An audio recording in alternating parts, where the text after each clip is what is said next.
a ubicarnos, por favor, hermanos, ahí en el Evangelio de Marcos.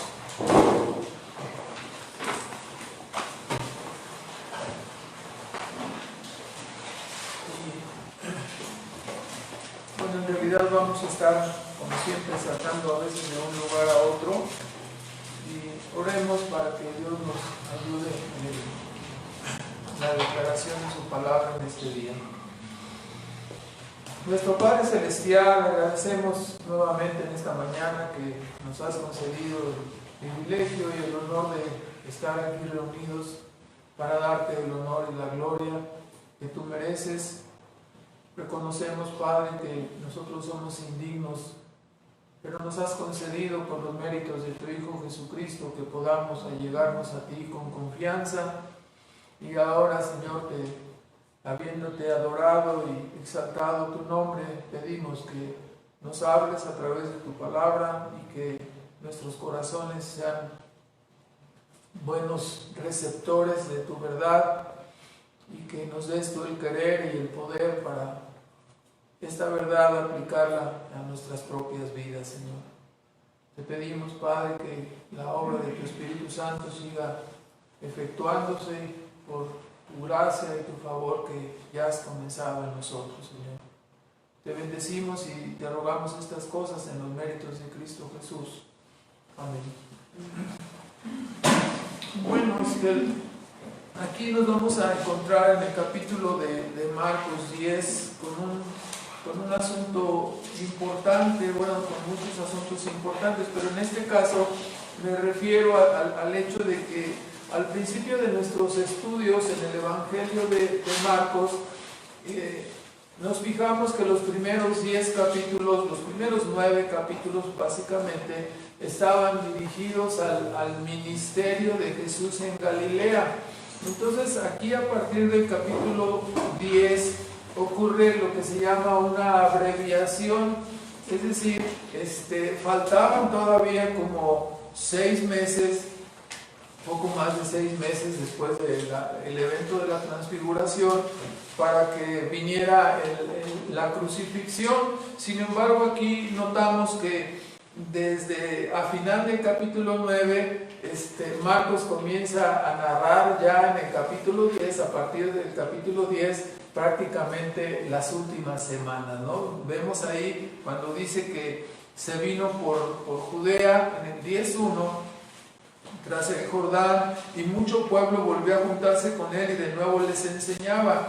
Ustedes pueden notar ahí en el capítulo 10 y versículo 32 que nos dice, y estaban en el camino subiendo a Jerusalén. Entonces nosotros nos habíamos quedado en el Monte Hermón y nos habíamos quedado por esta zona del norte, y ahorita ya estamos en Jerusalén. 33, y aquí subimos a Jerusalén, el Hijo del Hombre será entregado. 11:1, y como fueron cerca de Jerusalén y de Betania al monte de los olivos, envía 2 discípulos a preparar. O sea, ya estamos hablando para entrar a la última semana de pasión, ¿verdad? Entonces, todo el espacio, esa abreviación, el material contenido entre el momento que estamos hablando desde más o menos desde la transfiguración que estaba en el norte hasta el momento de entrar a Jerusalén, Jerusalén se conoce como el semestre de retiro. Y el material contenido ustedes lo pueden ver, vean Marcos 9:51. El material contenido en todo ese tiempo, más o menos 9:51, dice: aconteció que como se cumplió el tiempo en que había de ser recibido arriba, dice que Jesús afirmó su rostro para ir a Jerusalén y envió mensajeros, etc. Desde ahí comienza prácticamente esta abreviación y se va hasta el capítulo 18.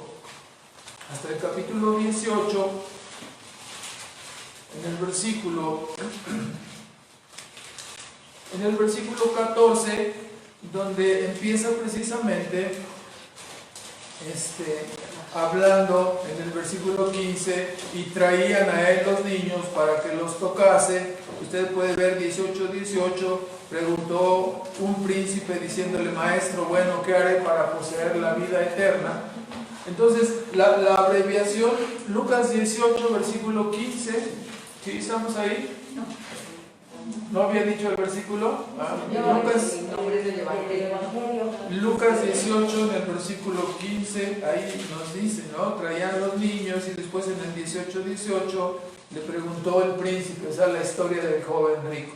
Entonces ustedes pueden ver ahí todo ese material desde 9:51 hasta Lucas 18:15 es lo que Jesús predicó en el semestre de retiro, ¿verdad? Que no está narrando Marcos, o sea, Marcos no lleva una secuencia así como Lucas que dijo, oh excelentísimo Teófilo, dice, te voy a explicar y decir todas las cosas en orden tal como ocurrieron, ¿sí? Marcos da el ministerio de Jesús en Galilea y luego a partir del capítulo 10 en adelante nos narra lo que es la semana de pasión. En eso consiste el evangelio de Marcos, ¿verdad? Es lo que estamos viendo. Entonces, así regresamos a Marcos capítulo 10 y después de esta breve introducción nos damos cuenta por qué dice en 10:1 que Jesús venía de los términos de Judea tras el Jordán, o sea, desde el norte descendió el Jordán y volvió el pueblo a juntarse a él. Pues estamos hablando que ya caminaba hacia Jerusalén y estamos hablando que venía con las caravanas que venían de Galilea hacia Jerusalén para la fiesta de la Pascua en la cual Jesús había de ser crucificado, ¿no? Entonces estamos ubicados ya donde estamos. Entonces, en estas circunstancias es que se dan estas enseñanzas que tendremos el día de hoy. Primeramente el asunto sobre la pregunta del divorcio. Desde el versículo 2 hasta el versículo 12 trata el tema de esta pregunta. Evidentemente los fariseos, sus enemigos, se acercan a él para tentarle, o sea, no le preguntan para aprender, sino le preguntan para tentarle. No debemos olvidar que esta pregunta era controversial, sobre todo hablando cuando ustedes recuerdan que Herodes Antipas era censurado por Juan el Bautista. ¿Por qué razón?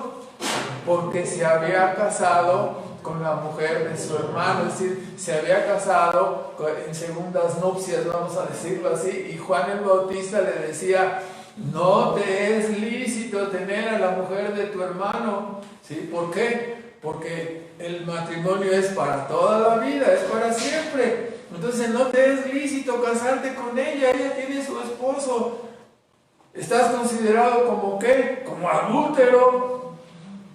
Y ella también, el que se casa con la repudiada, ¿qué? Adúltero también, ¿verdad? Entonces, quizás ellos recordarían, ¿no? Seguramente, dice, bueno, este alegato trajo el enojo de Herodes y finalmente la muerte de Juan el Bautista, ¿no? Entonces, si lo llevamos por ahí, a lo mejor pudiera resultar el mismo camino, ¿no? Que finalmente sabemos que Jesús fue efectivamente traicionado y acusado de sedición, ¿no?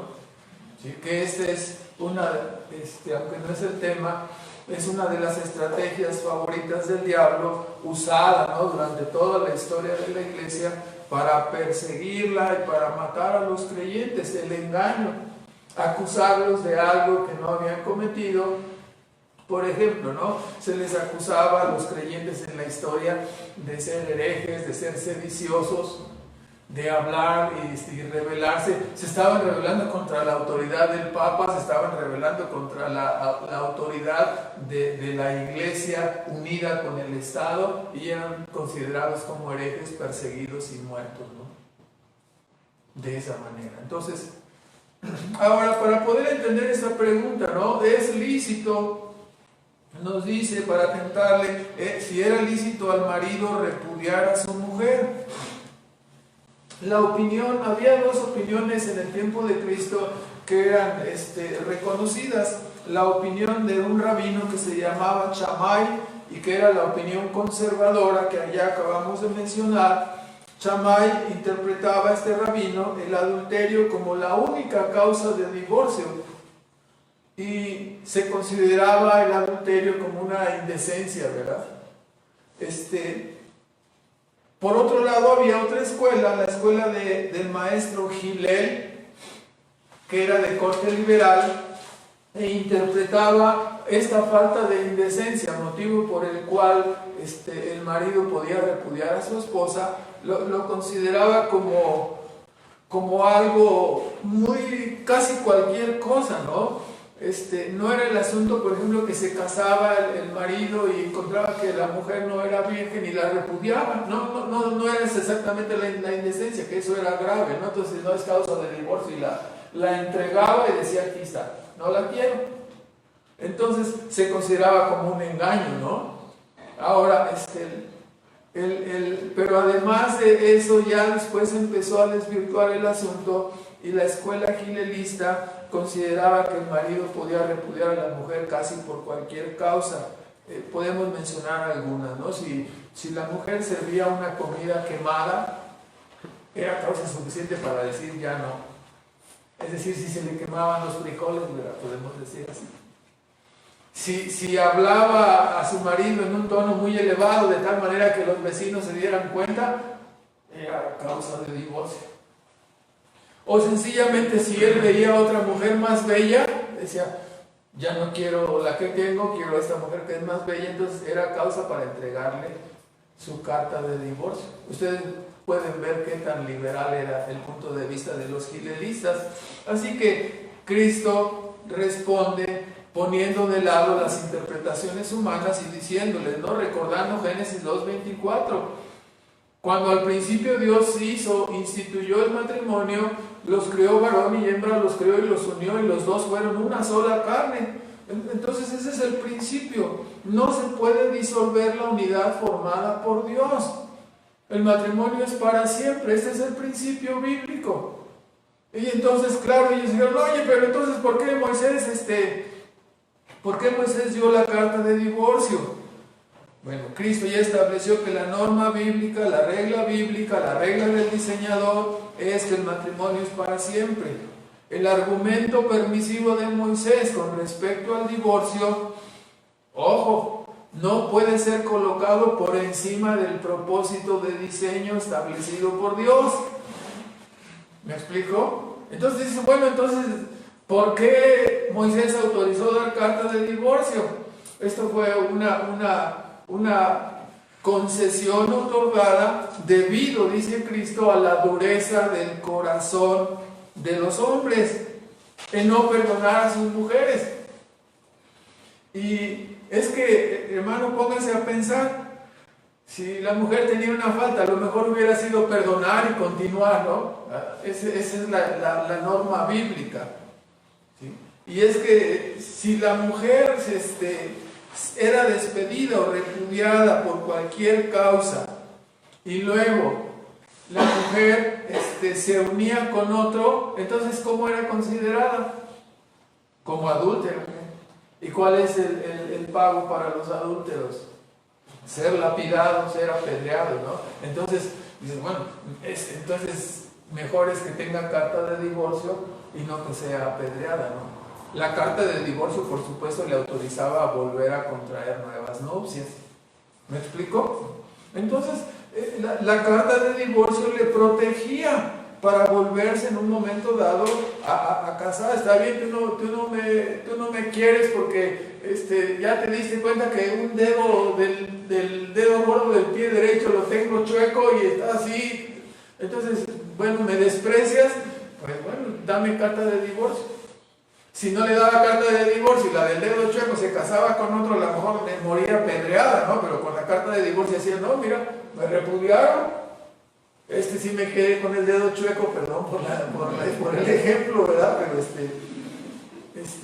y así el asunto, ¿no? Malaquías 2, por favor. En el mismo punto, la Escritura nos enseña, en el ejemplo de Malaquías, los sacerdotes fueron acusados por Cristo, ¿no? De que ofrecían sus sacrificios en una forma terrible, ¿no? Mientras Dios escogió a la tribu de Leví para el sacerdocio y se lo tiró, luego dice, ustedes ahora se han portado mal, no han sido como los hijos de Leví que eran fieles, ustedes se han portado mal. ¿Qué habían hecho? ¿Qué pecado habían cometido estos sacerdotes que estaban siendo reprendidos por Dios? 2:11 dice, en la Escritura, prevaricó Judá y en Israel y en Jerusalén ha sido cometida abominación. ¿Cuál abominación? Dice, Judá ha profanado la santidad de Jehová que amó y casádose con hija de Dios extraño. Es decir, los sacerdotes comenzaron a casarse con mujeres de otras tribus, uniones mixtas que estaban prohibidas, se tenían que casar con una israelita.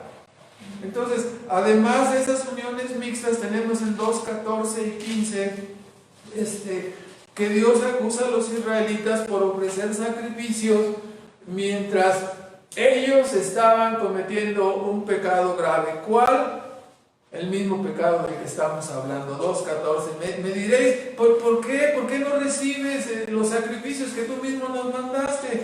¿Por qué? Dice, porque Jehová ha testiguado entre ti, sacerdote, que estás haciendo esto, y la mujer de tu mocedad, de tu juventud, contra la cual, dice, tú has sido desleal, siendo ella tu compañera y la mujer de tu pacto. O sea, la has menospreciado, ¿sí? Entonces, siendo ella tu mujer para siempre, ¿no? La mujer de tu pacto, pues ¿qué? Dice, no hizo él uno solo, aunque tenía la abundancia de espíritu. Y aquí está el asunto de ¿por qué Dios le dio una sola esposa a los hombres? Se podía haberles dado 4 o 5. Y aquí tenemos una respuesta en el versículo 15 dice, ¿y por qué uno? Dice, bueno, para que procurara una simiente de Dios. La idea aquí está en el sentido de que si un hombre tuviera 5 mujeres y con las 5 tiene hijos, o sea, habría tantos hijos que no les podría prestar ninguna atención y su descendencia se iría a la perdición. Pero si tiene una sola mujer y los hijos de esa mujer, entonces ¿qué va a hacer? Los va a cuidar para que su descendencia y su simiente se mantenga en el camino. Aquí, aunque no hay es solo una respuesta breve, pero así es el asunto. Guardaos pues, el hombre tiene que tener dominio propio en vuestros espíritus, dice guardaos, y contra la mujer de vuestra mocedad no seáis desleales. Retén tus deseos, ten dominio propio y confórmate con la esposa que Dios te ha dado. Y nada más. Eso es lo que Dios nos está diciendo, ¿no? Ahora, entonces, nos dice más en el 2:16, directamente el profeta dice, porque Jehová, Dios de Israel, ha dicho que Él aborrece el repudio, aborrece el divorcio. Entonces, nuestra esposa es para siempre, tu esposo es para siempre, no puedes repudiarlo, no es que le huelen los pies, sopórtalo. ¿Sí? Prepárale soga calientita en la noche para que se lave sus pies. ¿Me explico? Cómprale los polvos de no sé qué para que, si no, cuando menos una crema de esa de antiolores, ¿no? Alguna cosa así. Consulte con las personas especialistas en eso y le podrán decir qué sucede ahí, ¿no? Entonces, hermanos, Dios aborrece el repudio. Este es el sentido. El matrimonio es para siempre. Ese es el concepto. Ahora, lamentablemente, la excepción mosaica, como ya estamos viendo, fue malinterpretada. Y no solo malinterpretada, la excepción mosaica fue pervertida y usada por los hombres para repudiar a su mujer por cualquier causa, ¿no? Y así, en esa manera quedaba encubierta la codicia, en realidad, que era el pecado de los hombres al estar deseando a las demás mujeres, y es lo que les condujo a despreciar y a usar a sus mujeres como un objeto, y claro, repudiarlas y tomar otra, y repudiarla y tomar otras, pero siempre protegidos por la carta de divorcio, ¿no? En realidad usaron la ley del divorcio o de repudio para perpetrar, no puedo pronunciar esto, ocultar su pecado de adulterio, ¿no? Es terrible. Entonces, el matrimonio, los que se van a casar, escojan bien a su esposa, escojan bien a su esposo. Si ya hay algún detalle por el que no se case, ¿me explico? Porque es para siempre, no es un juego, es para siempre. Es una institución establecida por Dios y debe ser así guardada, ¿no? Ahora, Jesús vuelve a confirmar en Marcos 10, versículo 10 al 12, en esa parte, que el matrimonio es para siempre, diciendo, ¿no? Véalo 10:10. Entonces dice, y en casa le volvieron a preguntar a sus discípulos lo mismo y les dijo, o sea, cualquiera que repudie a su mujer y se casa con otra comete adulterio con ella, y si la mujer repudiare a su marido y se casa con otro comete adulterio. ¿Qué quiere decir esto? Que no hay ninguna causa por la que debamos separarnos. ¿Sí? Porque los discípulos estamos viendo que eran también medio quileristas, ¿no? Porque le dijeron, en Mateo dice que los discípulos dijeron, entonces si el matrimonio es así, entonces no conviene casarse. Y fue cuando empezó a hablar Cristo de los eunucos ahí en el Evangelio de Mateo. Pero notemos que, para terminar este punto, que en el contexto de Mateo, yo quiero comentarles esto, ¿no? Porque en iglesias en Holanda han tenido muchos problemas de esta naturaleza, de eso de los divorcios y cosas así, ofensas entre la pareja, ofensas como las que estamos escuchando, ¿no? De que no le es fiel la pareja, uno o el otro. Entonces, hemos de decir que en el contexto de Mateo, la enseñanza sobre el divorcio que estamos señalando aquí está precedida precisamente por aquella parábola de los dos deudores. Y la parábola de los dos deudores nos recuerda, ustedes ya saben que aquel rey vino a hacer cuentas con sus gentes y llamó a un deudor, y el deudor le debía como 10,000 talentos, el equivalente a 60 millones de denarios. Y entonces dice, es que mi familia, y se puso a llorar ahí, y el rey le perdonó la deuda, ¿verdad? Y luego sale ya bien contento porque le perdonó la deuda, pero había un cuate que le debía 100 denarios. Y lo agarró del cuello y lo sacudió y le dijo, págame lo que me debes, y perdóname mi familia, y no lo quiso perdonar y lo metió a la cárcel. Entonces los que se dieron cuenta le fueron a decir, oye rey, tú le perdonaste 60 millones a este cuate y no quiere perdonar 100 denarios.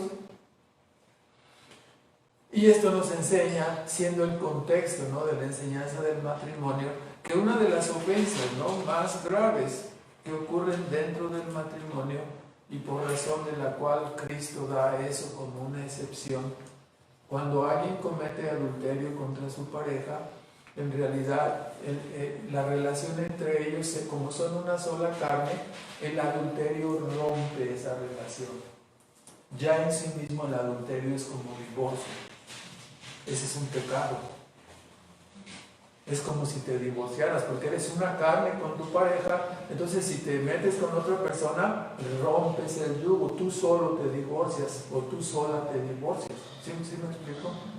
Entonces hay que decirlo de esta manera: si el contexto es el perdón hasta el extremo, hay que señalarlo, y a veces la consejería matrimonial se torna sobre ese asunto, ¿no?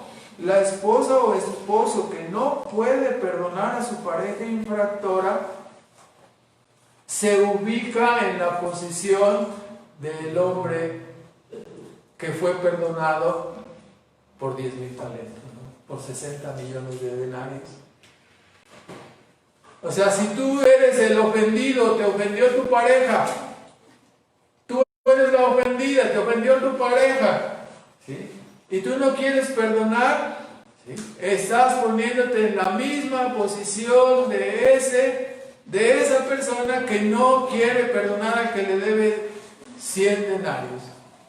Ese es el punto, ¿no? Los creyentes siempre debemos estar dispuestos a perdonar. ¿Hasta cuántas veces? 70 veces 7. No es para que compres tu libro, te tendrías que comprar varios cuadernos para poner y llevar la cuenta ahí. No es para eso, es para que siempre perdones. Entonces, hermanos, si Dios te perdonó a ti una deuda infinita de pecados y tú no quieres perdonar a tu pareja por un pecado, o sea, y estoy diciendo esto, ¿por qué razón, hermanos? Digo esto a manera de magnificar la gracia de Dios que hemos recibido.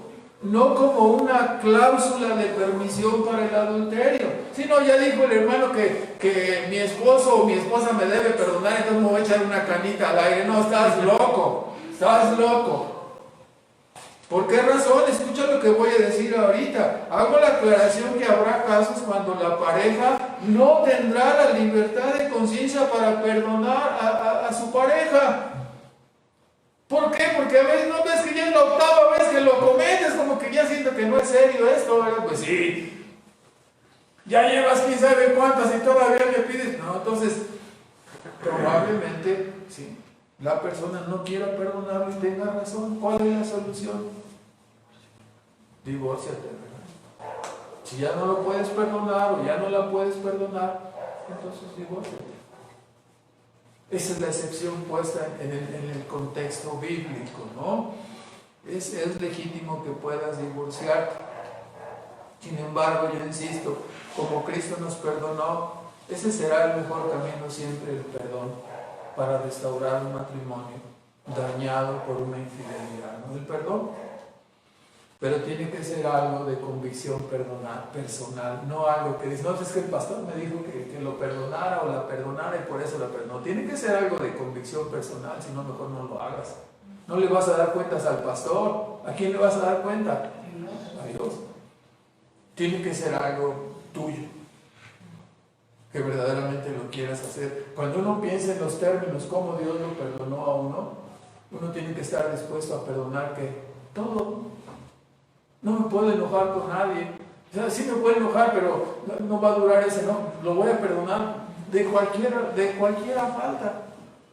Y no quiero que alguno esté pensando, ahorita voy a ir y le voy a dar una cachetada al hermano, al cabo me dijo que lo va a perdonar todo. No estoy hablando en esos términos, hermano. No saquemos el contexto del asunto, ¿no? Ok. En segundo lugar, vamos entonces ahora a Jesús bendice a los niños, en versículo 13 al 16. En este segundo punto, en el pasaje paralelo nos menciona que traían a los niños para que Jesús orase, ¿no? En Mateo 19:13 estoy hablando, el pasaje paralelo dice que traían a Jesús, a los niños, para que orase por ellos y les impusiese las manos. Y es que era común en el mundo judío este asunto de bendecir y de imponer las manos. Usted recordará ahí en Génesis 48, ¿no? Cuando Jacob llama a su hijo José, a los hijos de José, ¿verdad? Para bendecirlos, para imponer las manos sobre ellos. Y ya con el tiempo, la costumbre, si había un rabino prominente, los padres querían que el rabino orase e impusiese las manos sobre sus hijos, ¿verdad? Y entonces la costumbre, ¿no? Yendo en la caravana, nos podemos imaginar que le traían muchos niños y se enojaron los discípulos, ¿no?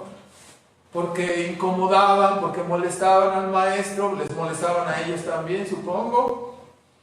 Y este es el asunto, conociendo la trayectoria y las maravillas y milagros y prodigios que Jesús había hecho, era más que un rabino prominente, ¿no? Entonces todos querían que llevara a sus niños para que orase por ellos. Aquel que había sanado y liberado de demonios a tantas personas, yo quiero que toque a mi hijo, ¿verdad? Quiero que ore por él. Sin embargo, entonces esta situación trajo la molestia de los discípulos y vemos dos reacciones. Primero, la indignación de Jesús. ¿Por qué? Porque los discípulos, al molestarse y no dejar que trajeran a los niños, ¿estaban actuando con humildad? No. ¿Estaban actuando con amor? No. ¿Estaban siendo buenos testigos del Evangelio? No.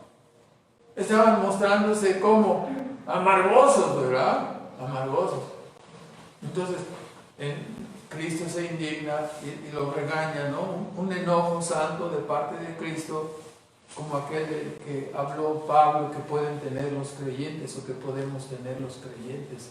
Airaos, dijo, pero no pequéis. Sí, muchas personas dicen, no, es que ya te veo con una carota. Mírame tantito, no tengo otra en primer lugar, ¿no? Tengo esa carota, pues Bueno, o sea, probablemente esté incómodo o molesto, ¿verdad? Pero de ahí a que te agreda o te...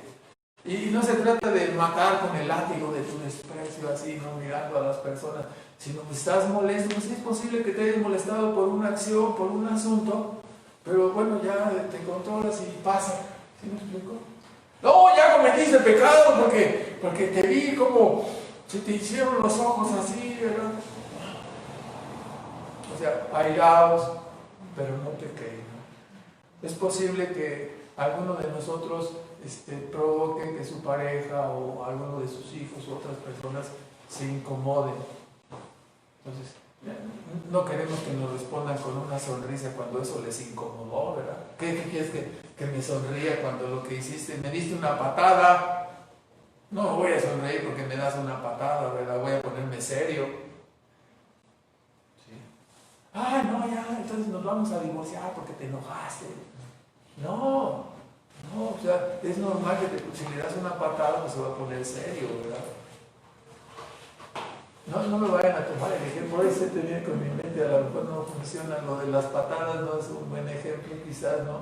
Pero bueno, entonces, airaos, pero no pequéis. Entonces, por un lado vemos la indignación de Cristo y por otro lado surge el gran recordatorio para todos nosotros, padres, ministros, maestros. ¿Cuál gran recordatorio? El gran recordatorio dice, dejen que los niños vengan a mí y no se lo impidáis. Ese es el gran recordatorio. No pensemos que los niños no pueden ser salvos, no pensemos que los niños no pueden creer en Cristo, que no pueden arrepentirse, hay que enseñarles. Entonces, ese es el punto de esta declaración. La declaración no debe ser entendida o interpretada como una nueva modalidad de salvación, en el sentido de que algunos la ubican como que uno puede ser salvo, pero no es que los niños se van al cielo, Cristo lo dijo, no, Cristo no está diciendo que los niños se van al cielo, Cristo está diciendo que de los niños es el reino, que por su humildad, por su docilidad, por su facilidad con que pueden humillarse y arrepentirse, tienen una disposición para hacia el Evangelio. Entonces, tú estás muy chiquito, quítate de aquí, no, tú no entiendes. No, deja que venga, deja que escuche. Entonces, cada niño que nace, hermanos, hay que decirlo, ¿no? Cada niño que nace trae el pecado y la marca de la caída. Y la clara enseñanza de la Biblia es que debe de ser puesto ¿cómo? Bajo la disciplina y la amonestación del Señor por sus padres. ¿Con qué propósito? Con el propósito de que el niño sea convicto de pecado y con el propósito de que en esa condición le podamos conducir ¿hacia dónde? Hacia Cristo. O sea, cuando tú estás poniendo bajo la disciplina y la amonestación a tu hijo, comete una falta que haces, hijo, por favor, mira, te he dicho que hagas tus tareas, ya quedamos de acuerdo, que sí, mamá, sí, ya lo ves. Y al día 2, 3 días, otra vez no hizo la tarea y le ponen ahí su oso, su calificación mala, y, oye, ¿qué habíamos quedado? No, ya, sí, mamá, ya lo voy a cumplir. Pero hay que disciplinarlo. Si no lo disciplinas, no va a entender. ¿Irá a volver otra vez a dejar de hacer la tarea? Sí, ¿verdad? ¿Cuántas veces? Varias. Entonces hay que estar encima de ellos. Hasta que en el colmo es, bueno, te he dicho 80 veces, no, 20 veces que hagas la tarea, que no te descuides, que no la hagas a medianoche. Es que me dijeron que me compraras un cuaderno de raya a las 3 de la mañana. No, por favor. Entonces, obviamente, si todo esto muestra que, hijo, eres un irresponsable, eres una persona rebelde, que no obedece, y ya te he dicho una y otra y otra. Ese es el pecado, y el pecado está en tu corazón, y no vas a poder actuar correctamente mientras no pidas perdón por tu pecado, ¿sí? Y te sometas a Dios por medio de Cristo. O sea, la convicción del pecado. Te enojaste con tu hermano, te peleaste. Entonces te aplico la disciplina y te voy demostrando esta es la 8ª vez que te disciplino en el día, ¿no? Porque te molestaste con tu hermano y le ofendiste. Y así dices que entiendes, así dices que no eres pecador. Necesitas ser salvado, tu pecado te llevará a la condenación y al infierno. De eso se trata la disciplina de los hijos, hermanos. No se trata de nada más, no, me enojé y le di bien duro. No, hermanos, hay que conducirlos hacia Cristo. Es como si los evangelizáramos, es nuestra oportunidad de evangelizarlos. Ya cuando, si tú lo quieres evangelizar cuando tenga 20 años y te quieres meter, no, ya va a ser muy difícil. Entonces, es con el fin de que sean salvos, ¿no? Eso es lo que nos enseña Proverbios 23, 13 al 14. Nos dice claramente, usted conoce el proverbio, que no rehuses corregir, no rehuses disciplinar al muchacho, a tu hijo. Dice, lo tiene ahí 23 en el versículo 13 y 14. No rehuses la corrección del muchacho, porque si lo hirieres con vara no morirá. Lloran como si se fueran a morir, ¿verdad? Gritan, pero no se van a morir.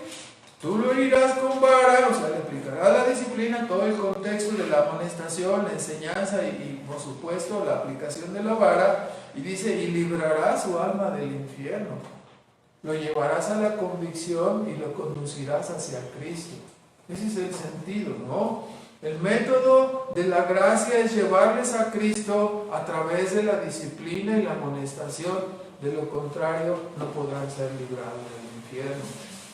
Hermanos, es obvio que la actitud de los discípulos y de los padres que consideran a los niños como estorbos o que los quieren hacer para un lado porque no los dejan hacer su vida, no te hubieras casado, ¿verdad?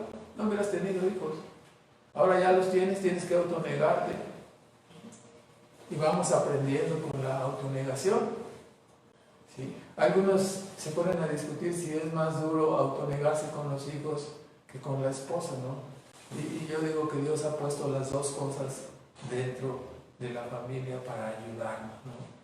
Para ayudarnos a negarnos a nosotros mismos, ayudarnos a ser humildes y a forjar nuestro carácter como el de Cristo, ¿no? Entonces, no discutiremos cuál influye más o cuál menos. O sea, los dos influyen.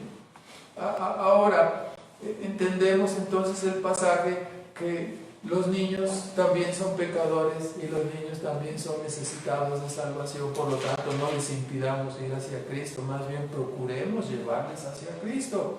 Ellos necesitan mirar a Cristo, ellos necesitan ser tocados.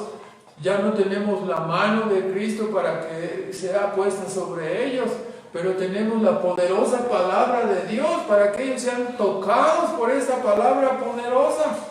Y esa palabra poderosa les puede traer a la regeneración y a la salvación. Entonces, hermanos, Jesús corrobora esa interpretación recordando, ¿no?, que en 10:15, Marcos 10:15, recordando a los discípulos, dice que no reciba el reino de Dios como un niño, es decir, que no sea humilde como un niño, no entrará en el reino de Dios. ¿Está hablando de ser humilde o está hablando de ser niño físicamente para entrar en el reino?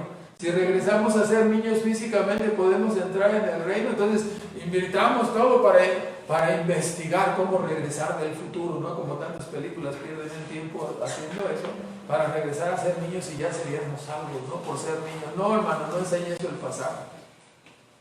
El pasaje enseña que debemos imitar la humildad de los niños, y el pasaje enseña que debemos preocuparnos de la salvación o por la salvación de los niños. Usar este pasaje como prueba de la salvación de los niños es contrario a la analogía de la fe e implicaría que estaríamos enseñando otra forma de salvación además de la gracia, ¿no? O sea, tendríamos que agregar en la predicación: nosotros podemos ser salvos por la gracia y también por ser niños, ¿no? Yo no voy a predicar esto jamás, ¿no? Jamás.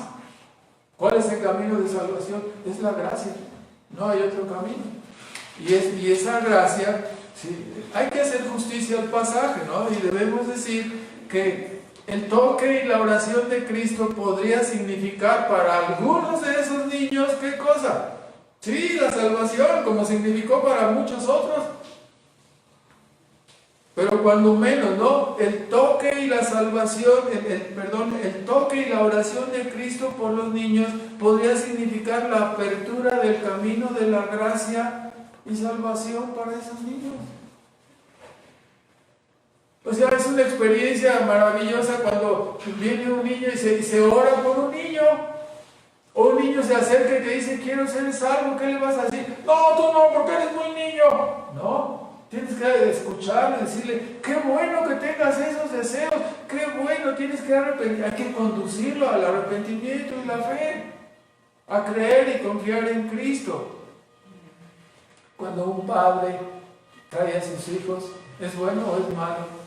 Cuando trae a sus niños y quiere que sean salvos, ¡es bueno! ¿Sí? Amigos que eran creyentes trajeron cargando a un paralítico a su amigo y Cristo vio la fe de ellos y fue salvo y fue sanado de su parálisis.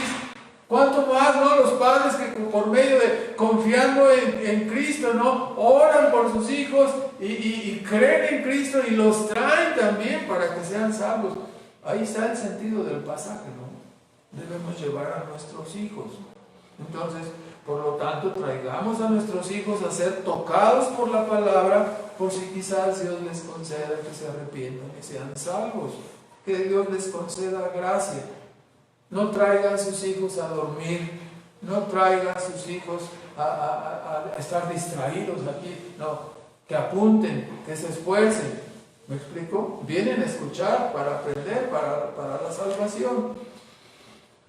Hermanos, el camino de salvación es la gracia dispensada por Dios y no el hecho de que la niñez sea meritoria para la salvación.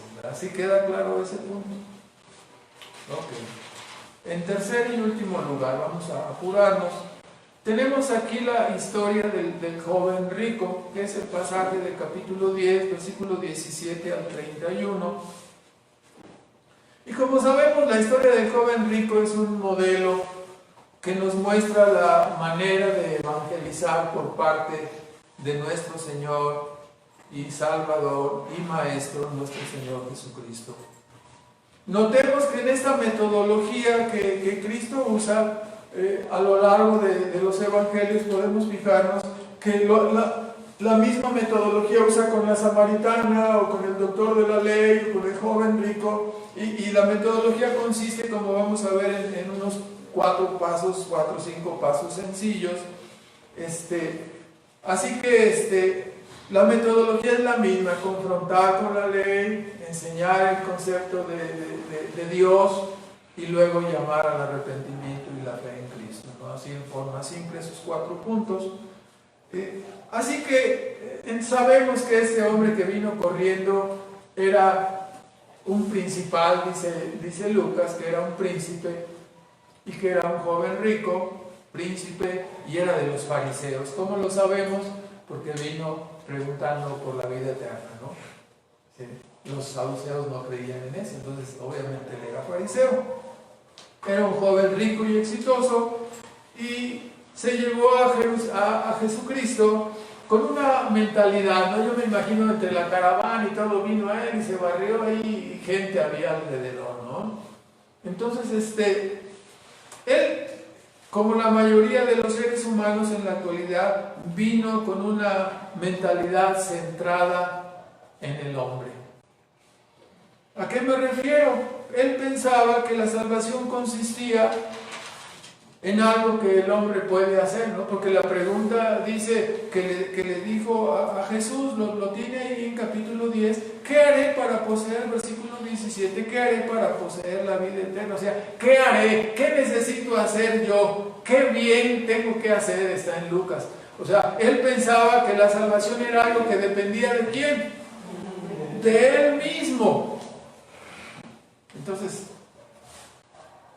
y nosotros preguntamos, ¿no es acaso uno de los principales engaños con que el enemigo ha seducido al mundo? Hacerles pensar, hacerles creer a los hombres que la salvación es un derecho y que ellos la pueden tomar a su antojo, ¿no? Cuando ellos quieran. No, la salvación está ahí, en el momento que yo quiera ya la agarro, ¿no?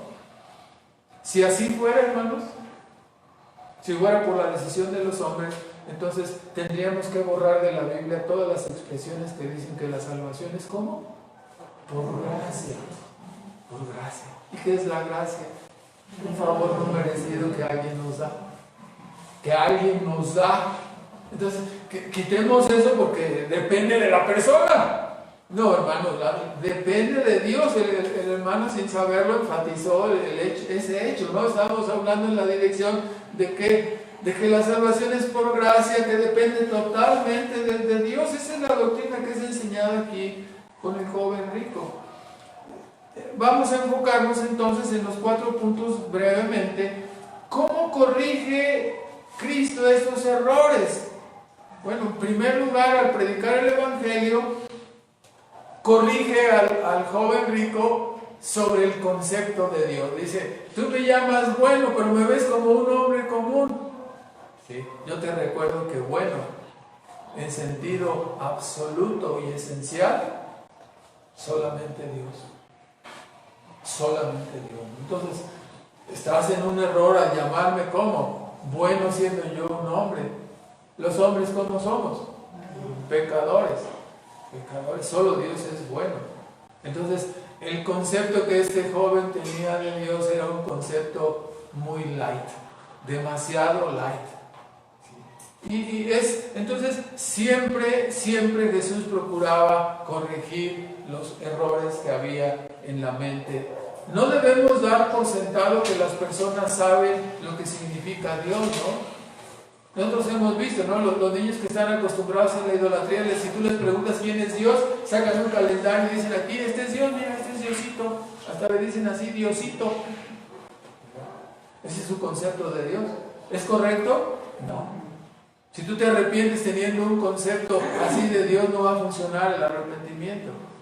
Es arrepentimiento en relación con el Dios santo, justo, verdadero, soberano, omnipotente, omnisciente. Hay que conocerlo para saber a quién has ofendido, ¿no? Ese es el punto. Y la otra forma, ¿cómo se corrige el concepto del pecado? Bueno, antes de ir a cómo se corrige el concepto del pecado, es necesario que nosotros examinemos a las personas a las cuales les declaramos el Evangelio, porque en nuestro tiempo un concepto muy arraigado, común, que hay que corregir es el hecho de que las personas piensan que Dios es solo un Dios de amor y pasan por alto su santidad, su justicia y su ira. Entonces, la persona tiene que ser enseñada por la Biblia, por los múltiples casos que la Biblia enseña sobre la justicia, sobre la santidad y sobre la ira de Dios, ¿no? Para que tenga un concepto correcto de Dios. Porque si no, cada que Dios no haga lo que la persona quiere, ¿qué reacción va a tener esa persona? Se va a enojar, ¿verdad? Porque Dios no hizo lo que la persona quiso. Un Dios de amor no haría esto, ¿no? ¿Sí? Yo me quiero comprar un carro y no alcancé más que para una bicicleta. Un Dios de amor no haría eso. Yo quería un carro. Entonces están acostumbrados a tener un Dios así, ¿no? Que va a cumplir sus caprichos. No, Dios no es así. Dios hace ¿qué? Su voluntad. Es soberano, ¿no? Ahora, ¿cómo corriges el concepto del pecado? La Biblia nos dice que el pecado, 1 Juan 3:4, que el pecado es la transgresión de la ley, de los mandamientos. Entonces, este joven, como muchos en la actualidad, cuando Cristo le dijo, los mandamientos, ¿sabes? Y le recita la segunda parte de la tabla. Cuando corrige el concepto de Dios que él tenía en su mente, estamos hablando de la primera tabla de la ley. Cuando corrige su concepto del pecado, estamos hablando de la segunda tabla de la ley. Dios y el prójimo, ¿no? Entonces, este joven dijo, no, si se trata de honrar a mis padres, de no matar, sexto mandamiento, no robar, séptimo, no cometer adulterio, octavo, no robar, noveno, no mentir, y el décimo, no codiciar. Entonces, Dice, todas estas cosas las he guardado desde mi juventud. O sea, era un tipo religioso, metido en el fariseísmo, guardador de la parte externa de la ley. Y uno se pregunta, ¿no? Qué curioso, cuando la Biblia nos dice en el Salmo 14, versículos 2 y 3, que Dios miró desde el cielo para ver si había una persona justa sobre la faz de la tierra y no encontró a ninguno que buscara a Dios, no hay uno solo justo, todos se desviaron. Es el mismo pasaje que usa Pablo en Romanos 3:10 en adelante al 18, ¿no? No hay uno solo justo, todos se desviaron. O sea, no vio al joven rico, él dice que sí había guardado todo, ¿no? Lo que pasa es que la pregunta es aquí si se equivocó Dios. No, no se equivocó Dios. El que estaba equivocado, ¿quién era? Había que mostrarle que estaba equivocado. ¿Cómo le mostró que estaba equivocado? Este joven, como muchas personas, se sentía justo y guardador de la ley porque no había sido verdaderamente confrontado con la ley. En cuanto tú empiezas a confrontar a la persona verdaderamente con la espiritualidad de la ley, no hay persona que se sostenga en pie.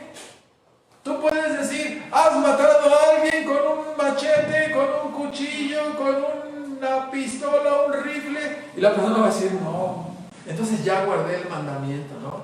Y la persona se siente así, no, yo ya lo guardé, yo no he matado a nadie. Pero cuando tú comienzas a decirle, bueno, pero has sentido rechazo hacia otra persona, ¿has sentido odio hacia otra persona?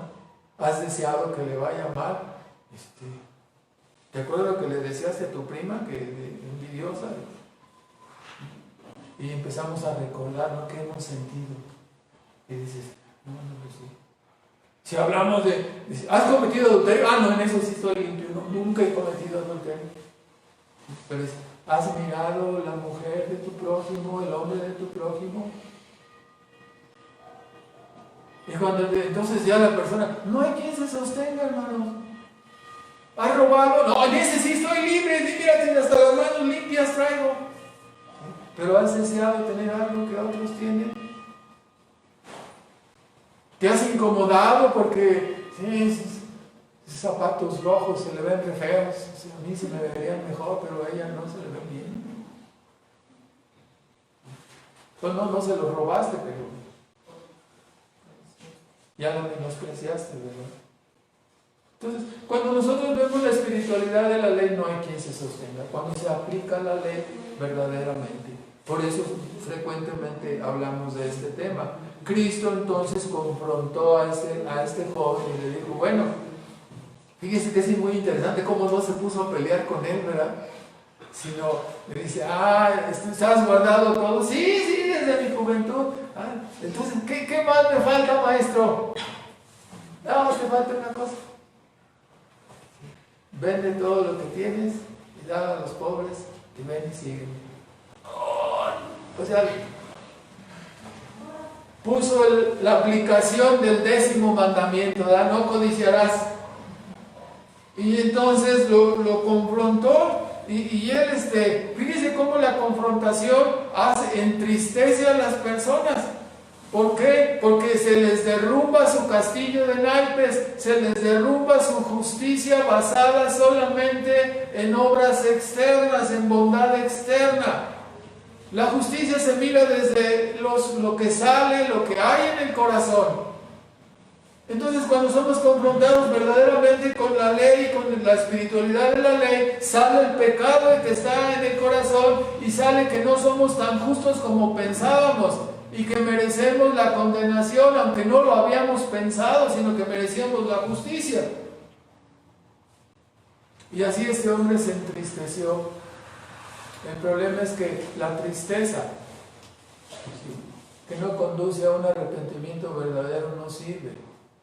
Tú te puedes entristecer porque se descubre que eres pecador y que no eres la persona que tú pensabas que eras.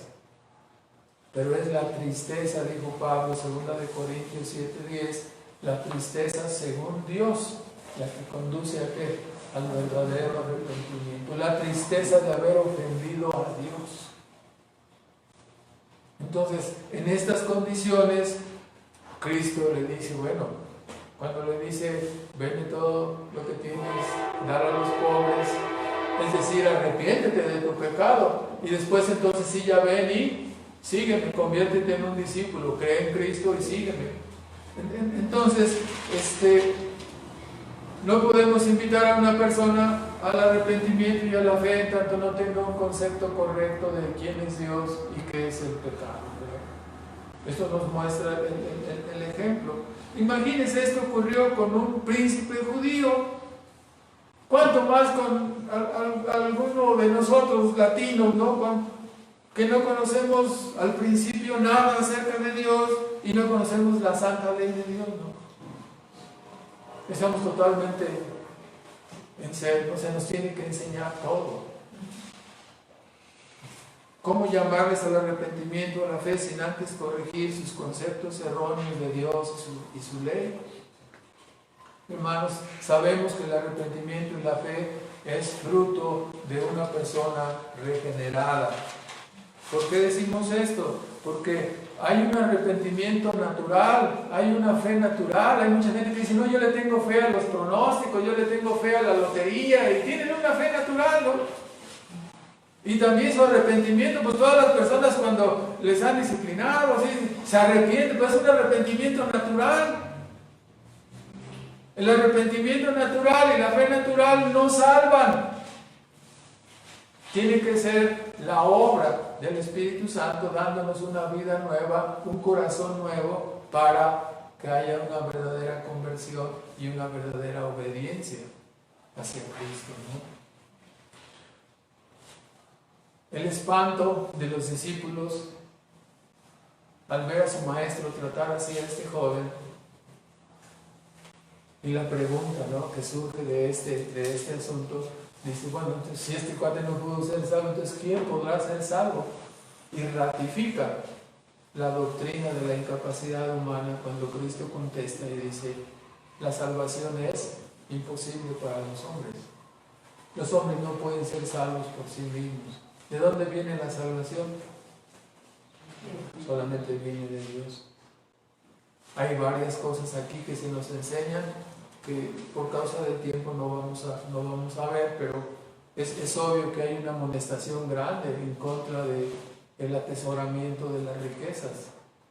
Y Cristo dice, ¿no? Si cuán difícilmente, hermanos, corregimos aquí una interpretación que normalmente habíamos dado, ¿no? Cuando referíamos, qué curioso, a veces estudiando los pasajes en el griego, nos damos cuenta, ¿no? Cuando hemos escuchado comentarios de que se trataba de una puerta de aguja, y hermanos, yendo a las palabras griegas, Lucas usa la palabra, es más fácil pasar por el ojo de una aguja, se refiere a una aguja quirúrgica, a una aguja médica, pues obviamente es un hoyito, ¿verdad? ¿Sí? Y Mateo y Marcos se refieren al ojo de una aguja, hablando en términos de costura. Entonces no hay lugar para la aplicación de una puerta de pasar. No, se trata de una imposibilidad. No puedes pasar. Los persas, decía un comentarista, los persas tenían una frase que decía, es más fácil pasar un elefante por el ojo de una aguja. Estamos hablando de un imposible. O sea, el hombre no puede ser salvo por sí mismo, eso es imposible. Tiene que ser solamente, ¿por qué? Por medio de la gracia. Esto es lo que nos está diciendo el pasaje. Entonces, el hombre no puede decidir a qué horas entra al cielo. El hombre no trae en su mano las llaves del reino del cielo para entrar a la hora que quiere, ¿no? El único que lo puede salvar, que nos puede salvar, es Dios por medio de su gracia a través de Cristo. Entonces, en su respuesta, Cristo coloca la salvación en las manos de Dios, evidentemente, y no en las manos de los hombres. Obviamente, están en desacuerdo con las Escrituras quienes enseñan que la salvación depende de la aceptación humana. No es esto lo que el Evangelio dice. Ahora, la salvación, nos dice la Escritura, es un milagro de Dios. La salvación es de Jehová, dice Jonás 2:10. Y si uno la quiere, tiene uno que rogar a Dios porque Él es el que la da. viene del cielo. No depende de qué quieres ni de qué corres, de la gracia de Dios, del favor de Dios. Y terminamos señalando dos cosas más antes de ir a los comentarios. La parte final de este capítulo 10, en el versículo 30, del tema que estamos, dice, Pedro reaccionó como siempre en el versículo 29, dice, nosotros hemos dejado todo para seguirte. O sea, nosotros no somos como el joven rico. Nosotros sí hemos dejado, todos los creyentes hemos tenido que haber dejado algo, ¿no? Cuando hemos escuchado verdaderamente el Evangelio, nos está diciendo que si no nos negamos a nosotros mismos,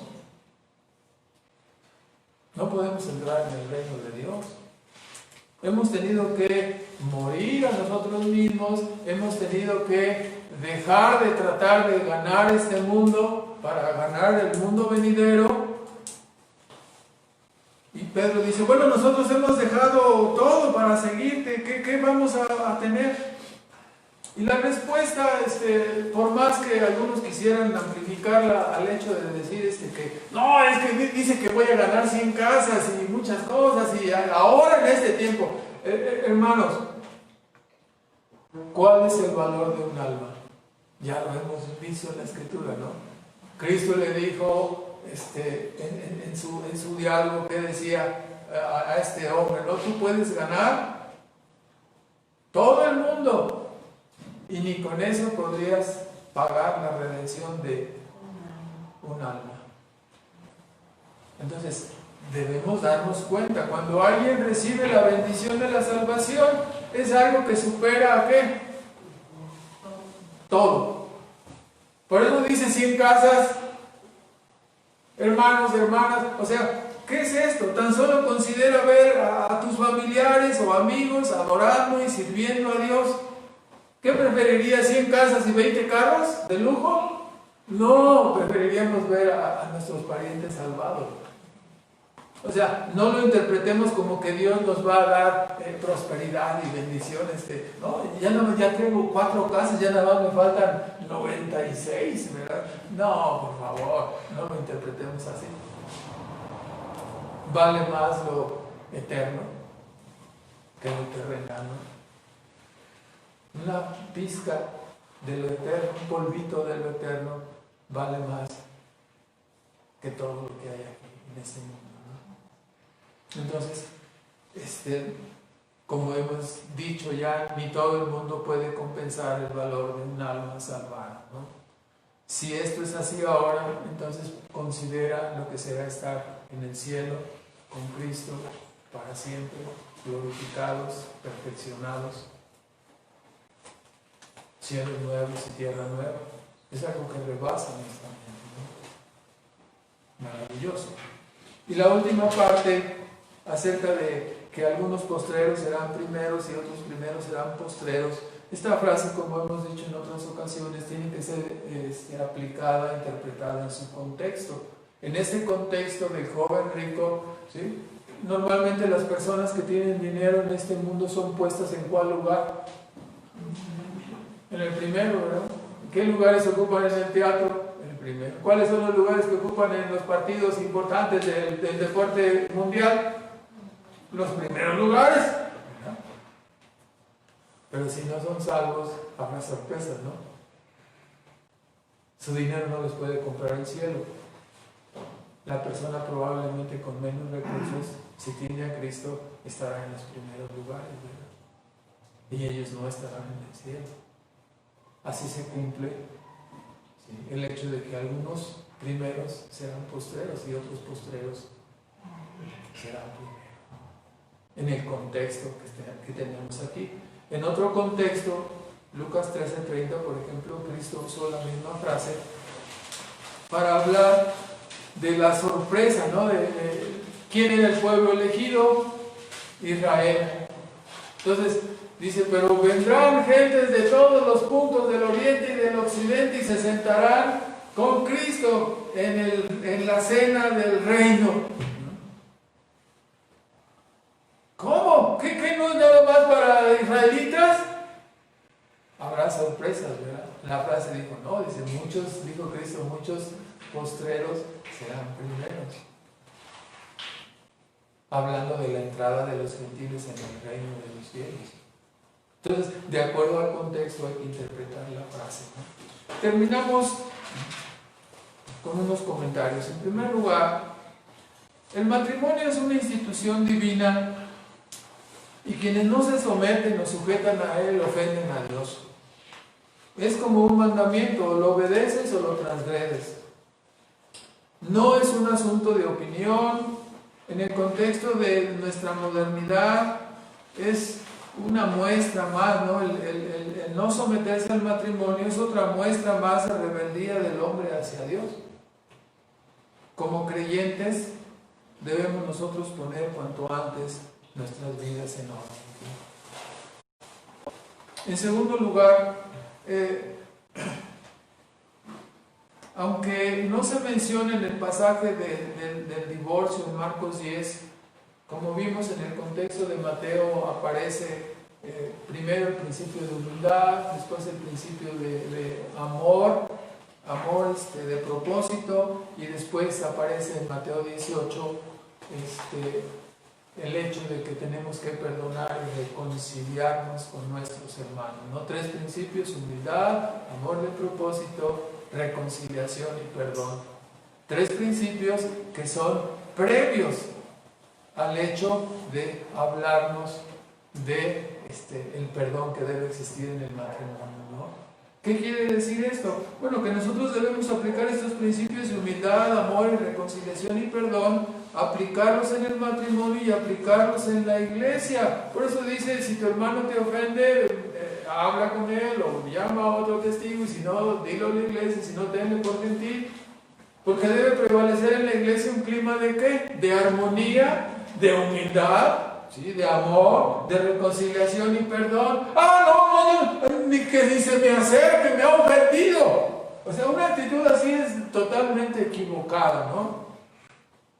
Es que no te ofendieron a ti, me ofendieron a mí. Sí. Entonces, ¿dónde está la humildad? ¿Dónde está el amor? ¿Dónde está la reconciliación y el perdón? O sea, cuando una persona tiene actitudes así, nos está mostrando ¿qué cosa?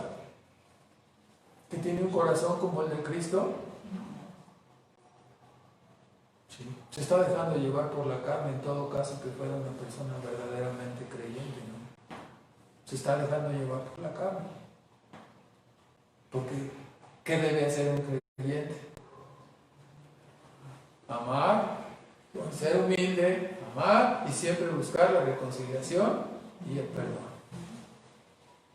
Esos son nuestros principios. Ahora, por favor, hermanos, tengamos cuidado y santifiquemos a Dios en nuestros corazones y busquemos practicar, como estamos diciendo, la humildad, el amor, la reconciliación y el perdón, y procuremos, ¿sí?, no presentarnos al enemigo en nuestros miembros para provocar problemas en nuestro hogar, en nuestro matrimonio o en la iglesia. No le preste su vida ni sus miembros a Satanás para causar problemas. En tercer lugar, padres, el verdadero amor a los hijos se demuestra a través de educarlos en la disciplina y la amonestación de la verdad. No debemos rehusar corregirlos. Mientras estén con nosotros debemos procurar, ¿sí?, corregirles y dirigirles hacia Dios, y de ninguna manera esperemos hasta que sean grandes, ¿no? Hay que aprovechar siempre desde pequeños. Por favor, hermanos, no nos descuidemos, apliquémonos en la disciplina, oremos por nuestros hijos y traigámonos a Cristo, no se lo impidamos. En cuarto lugar, aquí hay que hacer un apunte. La verdad, yo venía con mucha ilusión, pero con las noticias de este fin de semana tocante que pudiera ser posible que regresemos al semáforo rojo, yo estaba animado para que trajéramos a nuestros niños, ¿verdad? Todos los padres queremos traer a los niños. ¿sí? Están perdiendo tiempos preciosos de adoración, tiempos preciosos de comunión que la iglesia tiene con Dios, que tenemos con Dios y queremos traerlos. Oremos, hermanos, el único que puede frenar realmente lo que conocemos como pandemia es Dios, ¿no? Roguemos a Dios para que Él la frene, ¿no? Cuando sea conveniente, ¿no? Pidámosle que queremos traer a nuestros hijos, roguémosle a Dios para que esto se detenga. ¿Sí? La mano humana no puede detener, hará todo lo posible, hermanos, pero Dios está en las manos de Dios. Entonces, esperaremos a ver cómo van las cosas, ¿no? Para poder atraer a nuestros hijos. En quinto lugar, decimos a los jóvenes, a los niños que también nos están escuchando por medio del internet, de la transmisión en el Facebook. Decimos a jóvenes y niños que sus padres y la iglesia han estado orando, hemos estado orando por ustedes, en muchos casos desde que ustedes estaban en el vientre de sus madres. Entonces, la exhortación para ustedes es que sean sensatos, que no rehúsen la obediencia y el camino del Señor, que ya no estén dudando, que ya no esperen, que se abracen de Cristo y que se dejen guiar por Él, que se entreguen a Dios y que vivan como creyentes. Si el Señor les ha alcanzado, ya caminen hacia adelante, ¿verdad? En sexto lugar, hermanos, nuevamente, cuidado con el engaño de las riquezas.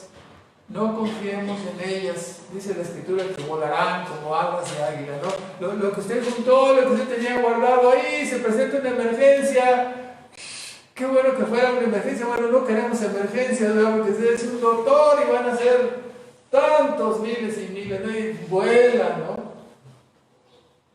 O se puede presentar un bateador emergente, un desconocido que entre a la casa y se lleve los ahorros, ¿no? O si usted lo maneja en el banco, se puede presentar ¿cómo se llama el que mueve todas un hacker, y le quite todo su dinero de su cuenta y se lo lleve? Hermanos, seamos sabios. Confiemos en Dios, no en las riquezas.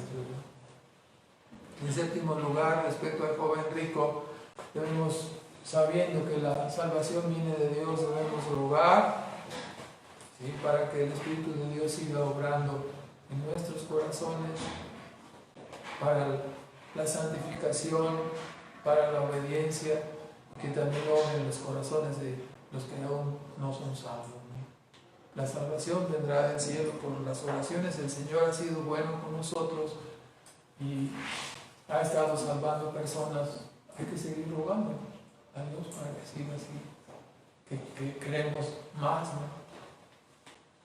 Que Dios nos ayude y que perseveremos en Dios. Oremos, hermanos, por favor. Nuestro Padre Celestial, damos gracias en esta mañana por tu palabra. Damos gracias por hablar a nuestros corazones y suplicamos que tu Espíritu Santo siga moldeando nuestra alma en la imagen y semejanza de nuestro Señor Jesucristo. Reconocemos, Padre, nuestra impotencia, reconocemos nuestra incapacidad, reconocemos que somos pecadores y que continuamente fallamos. Y por ello, Padre, suplicamos que tu mano nos siga guiando, que tu Espíritu Santo siga redarguyéndonos, siga frenándonos, siga guiándonos para andar en tus caminos. Y suplicamos especialmente, Padre, que tu Espíritu Santo nos ayude a mortificar el pecado que está en nosotros, que nos ayude a aborrecerlo y que nos ayude para caminar en los caminos del servicio y la obediencia en tu reino, Señor. Suplicamos por las personas que están buscando, por las personas que desean ser salvadas. Rogamos, Padre, que sigas obrando con gracia y misericordia en sus corazones, para que se aferren y se abracen de Cristo y que a través del arrepentimiento y la fe entreguen sus vidas a ti, Señor. Pedimos estas cosas y te damos las gracias, Padre, en los méritos y en la persona de tu Hijo Jesucristo, nuestro único Salvador y Mediador. En Él te lo suplicamos y te damos las gracias. Amén.